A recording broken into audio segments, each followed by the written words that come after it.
The world's written history has been tampered with by despotic, plutocratic forces who have kept humankind in servitude for millennia. As Rousseau aptly wrote, the falsification of history has done more to mislead humans than any single thing known to mankind. And let us also remember Voltaire, who said history is the lie commonly agreed upon. Luckily, we can turn to other disciplines to reconstruct the details that are needed. Through time, words change only slightly. Mostly, it is the vowels which interchange, whereas consonants remain very much the same for longer periods. And ancient written languages like Greek, Egyptian, and Hebrew, as well as magical languages, did not commonly use vowels. When history becomes distorted using synchronic and diachronic manipulation, language, words, and names often preserve much vital and fascinating information about the world of the past. So it is with the word tarot. The word tarot is primordial. During the earliest dynasties of Egypt, the supreme mother goddess was known as Tarut, and also as Ta'urt. As the cults and dynasties changed, she became known as Nuth and Mat and Ma and Maya, as Hathor, Isis, Circe, and Sophia, etc. Finally, in our era, she became known as Mara, or Mary the Madonna. But the original Madonna was called Ta'urt. This is where certain other names for women and deities come from.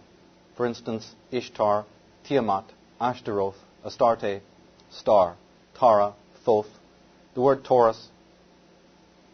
And the word tartan is a derivation, as well as the derogatory slang word for women, tart.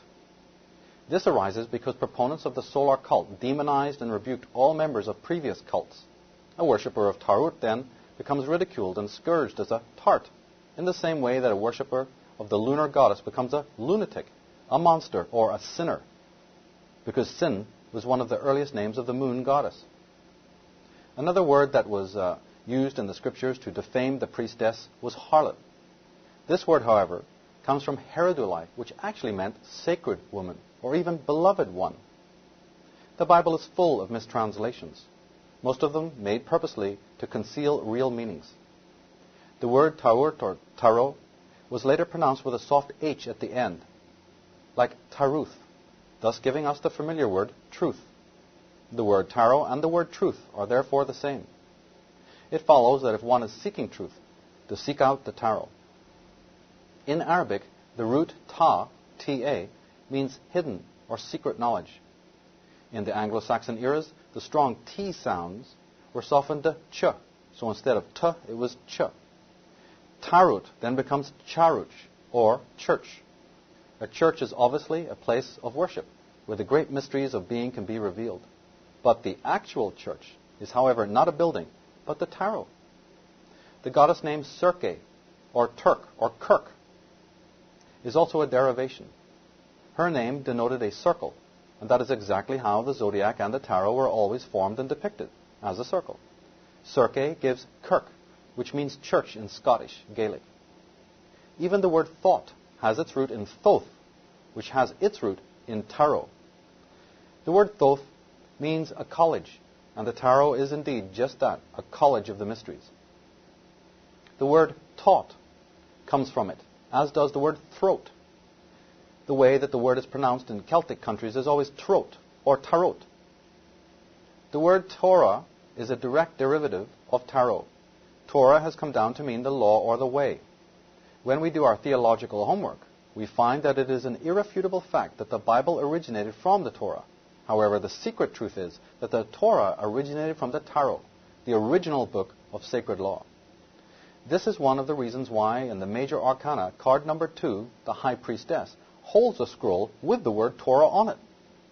Those who think that this refers to the exoteric Torah betray themselves as novices in the metaphysical arts. The figure shown in this card is the very goddess that we have been discussing, and her name is Tarot. She holds the scroll of her name. The scroll is the life that emanates from her womb, the very tapestry of life, multifarious and splendid. The loom is an archaic motif of the female goddess.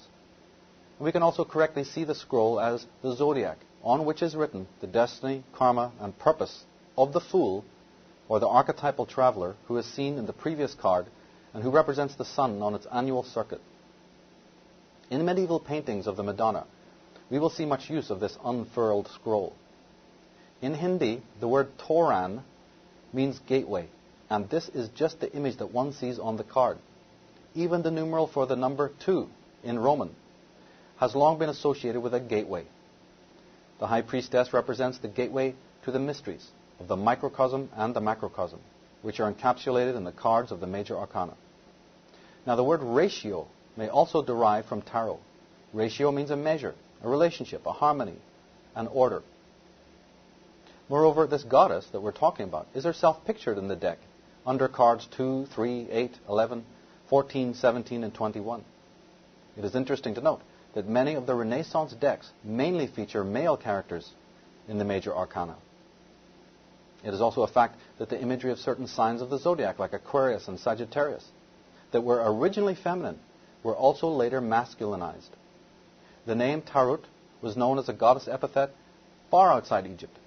In Celtic countries like Ireland, we have the word commemorated in Tara, the high capital and seat of the kings. Moreover, Tara is situated in the 5th province of Ireland, called Meath, County Meath, again derived from the word Mat. The goddess Mat was connected to concepts of law and justice. Interestingly, the province of Meath was the central administrative center where the kings or the chieftains held council. It is also suggestive that many famous tombs to the Gaelic queens are there. We still place the image of this goddess with the scales above modern court houses. The Egyptian hierogram for the goddess Mayat was also the symbol they used for the fraction 1/2. This implies that Mat represented balance, symmetry, halfway points, and equality. Interestingly, the card of Mayat in the major arcana is called Justice. It's connected to the astrological sign of Libra, which lies in exactly the middle of the zodiac's round of 12 houses or signs. The word root of Mayat also gives us a plenitude of other words like mother and matrix, and matter and mate and matrimony, marriage, middle, master, math, and measure and matriculation, etc.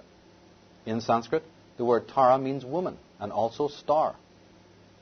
Curiously, the star card of the tarot deck depicts a female who is this very goddess Taurt or Tarot.